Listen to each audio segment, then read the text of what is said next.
নারীদের চেয়ে বড় ফিতনা জমিনে নাই। আবার সেই নারীকে বলেছেন, তুমি মা, তোমার পদতলে সন্তানের বেহেশত। আল মারাতুস সালিহা, নেককার সন্তান। দুনিয়া এবং দুনিয়ার মধ্যে সবচেয়ে দামি হলো একজন নেককার স্ত্রী, আবেদা সালেহা। আল মারাতুস সালিহা, নেককার স্ত্রী। নেপোলিয়ন বলেছেন, give me a good mother, I shall give you a good nation. আমাকে একটা ভালো মা দাও, আমি তোমাকে একটা ভালো জাতি উপহার দিব। মা যদি ভালো হয়, সন্তান ভালো হবে। মা যদি নষ্টা ভ্রষ্টা হয়, মা যদি ডিজে পার্টি হয়, গান, বাদ্য, ঢোল, তবলা, একতারা, দোতারা, সেতারা, আউল, বাউল, ফাউল, নাচানাচি আর সিরিয়াল দেখতে দেখতে সন্তান যদি নেয়, এই সন্তান কোনদিন আল্লাহ ওলি হবে না, কোনদিন শাহনেসার, শাহ সালে, শাহ মহিব হবে না, গৌসুল আজম হবে না।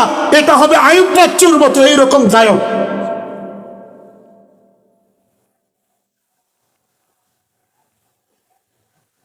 এই জন্য শুনে নাও, চার ইমামের ফতোয়া, চার ইমামের ফতোয়া, হানাফি, শাফি, মালিকি, হাম্বলি, চার ইমামের বক্তব্য। ওয়ালাম আন্না ইস্তিমাআল গানা ফিসকুন, গান শোনা ফাসিকি, ওই জুলুস গানে পাকুন, গানের মধ্যে সেবা মুনাফিকি, ওয়া তালাজ্জুজু বিহা কুফরুন, গান শুনে নাচানাচি করা, ফলাফালি করা, ইমান হারা হওয়ার সম্ভাবনা। বউ থাকলে তালাক হয়ে যাওয়ার সম্ভাবনা। যে গান ইমানকে নষ্ট করবে। সাবধান, কেন সমাজে ফিতনা হচ্ছে? আপনি শুনলে অবাক হবেন, শয়তান কি না পারে? শয়তান পারে না এমন কিছু নাই, শয়তান সব পারে। ইমাম আজম আবু হানিফা বসা, সুবহানাল্লাহ বলেন, শুনতেছেন আমার কথা? ইমাম আজম আবু হানিফা ছাত্রদেরকে ক্লাস নিচ্ছেন, ক্লাস। ইমাম আজম আবু হানিফা ক্লাস নিচ্ছেন। 70 বছরের এক বুড়া মুরব্বী আইছে ইমাম আজম আবু হানিফার কাছে, এসে হুজুরের সাথে মুসাফা করলেন। কি করলেন? সবাই বলেন মুসাফা। মুসাফা করার পরে বললেন, হুজুর একটা মাসালা জিজ্ঞেস করো। এই বাবা, তুমি বসে যাও, পিছনে জায়গা থাকতে সামনে কেন আসছো? ভলান্টিয়ার নাই নাকি কেউ এখানে? এই তুমি কেন আসতে দাও, বসে যান। গভীর মনোযোগ। ইমাম আজম আবু হানিফা রাহমাতুল্লাহ আলাইহি বসা। 70 বছর এক বুড়া মুরব্বী আসছে। আসার পরে বলে, হুজুর আমার একটা মাসালা। কি মাসালা? মুরব্বী বলে, আজ থেকে 40 বছর আগে, কত বছর?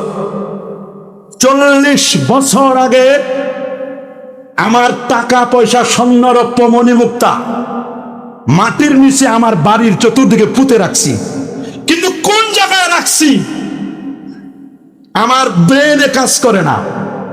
ব্রেন আমার দুর্বল হয়ে গেছে, ব্রেন আমার কাজ করে না। আমি 30 জন পৃথিবীর সেরা আলেমকে জিজ্ঞেস করেছি, উত্তর দিতে পারে নাই। আমার বিশ্বাস ইমাম আজম আবু হানিফা আপনি তা পারবেন। আল্লাহু আকবার বলেন।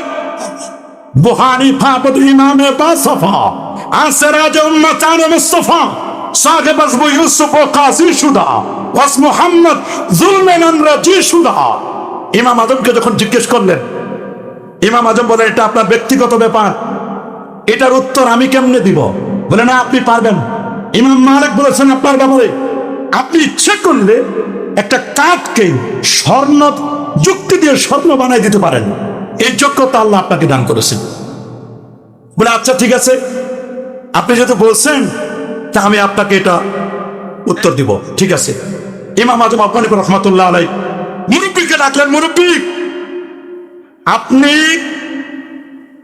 আজকের রাতটা সারা রাত ইবাদতে কাটাবেন।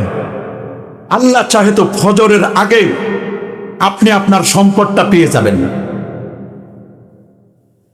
এশার নামাজের পরে খেয়ে দিয়ে সুন্দর করে উজু করে ফ্রেশ হয়ে নফল নামাজ পড়বেন।